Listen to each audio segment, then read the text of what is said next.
Faker. Jodak now low, but he's been pocketed by the healing, and it's just EQO. One man, Neptuno to step up. Carpe on the Widowmaker has to fight the old-fashioned way, but it won't be enough.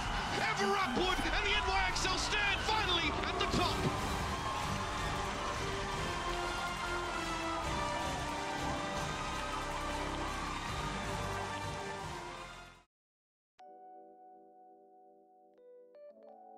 Pas d'Overwatch League cette semaine, j'espère que vous avez regardé quand même la finale du stage 2 avec la victoire de l'équipe de New York après un parcours de Philadelphie absolument incroyable. Pendant une semaine, vous allez pouvoir opérer soit un sevrage d'Overwatch ou vous pourrez poursuivre vos soirées de match avec les Overwatch Contenders Europe. En effet, mercredi 28 et jeudi 29 mars, puis dimanche 1er et lundi 2 avril, vous pourrez regarder ces Overwatch Contenders. Je vais vous expliquer à quoi ça sert et pourquoi faut-il regarder ces championnats.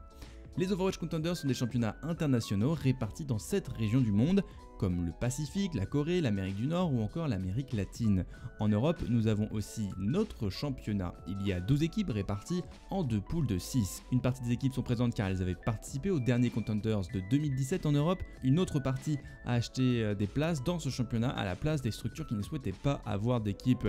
Une équipe dans les Overwatch Contenders Europe, les British Hurricanes, sont l'équipe Academy des London Spitfire. C'est un droit qu'on attribue aux équipes participant à l'Overwatch League d'avoir une équipe Academy dans ces Overwatch Contenders. D'autres, elles, viennent d'une période de sélection de plusieurs mois. En effet, ces équipes se sont qualifiées dans les Open Division. Les 8 meilleures équipes ont ainsi participé à d'ultimes barrages pour avoir les 6 premières. Celles-ci participent aux Overwatch Contenders que nous voyons aujourd'hui. Si vous commencez à regarder les Overwatch Contenders cette semaine, il faut savoir que les équipes vont attaquer leurs semaines 3 et 4 de compétition régulière sur les 5 prévues. Les 4 premiers de chaque poule participeront aux phases de play-off. Celles-ci désigneront le vainqueur du championnat régional. Une des questions qui arrive régulièrement, c'est mais à quoi ça sert tout ça? L'équipe qui gagne ces Overwatch Contenders ne remporte pas une place en Overwatch League. Attention, la récompense de remporter cette compétition est le cash prize de 30 000 $, mais aussi l'exposition médiatique pour les joueurs. En effet, pour eux, aujourd'hui, c'est le meilleur moyen de se faire repérer par une équipe d'Overwatch League. Une autre question nous est également posée, le niveau des équipes est plus bas qu'en Overwatch League. Alors beaucoup de gens disent oui, mais c'est plus nuancé que ça. Premièrement, le niveau dépend beaucoup des régions où se déroulent ces Contenders. Pour exemple, le niveau des Overwatch Contenders Corée est extrêmement élevé, plus que certaines équipes en Overwatch League. En Europe, le niveau des équipes est sensiblement moins bon, mais pourquoi ? Contrairement en Overwatch Contenders Corée ou à l'OWL, les joueurs n'ont pas tous les mêmes structures et le même staff avec eux. Pas de lieu de travail commun, le personnel autour d'eux n'est pas aussi fourni, parfois seulement entre guillemets un coach et un analyste, ce qui reste assez maigre par rapport à l'Overwatch League. Mais attention, quel est le réel intérêt des Overwatch Contenders, particulièrement en Europe? C'est les individus brillants.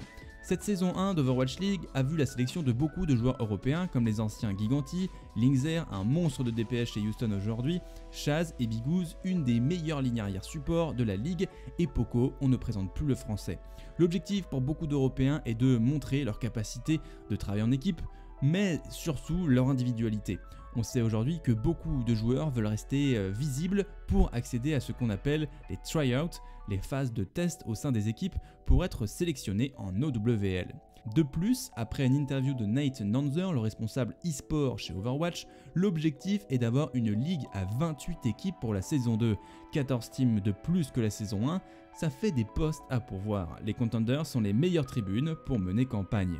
Je vous conseille vraiment de venir sur le stream français des Overwatch Contenders qui est diffusé sur la chaîne DoGaming Overwatch. Je vous mets les liens et les horaires utiles dans la description pour ne rien louper de cette semaine qui s'annonce déjà passionnante avec de nombreux représentants français.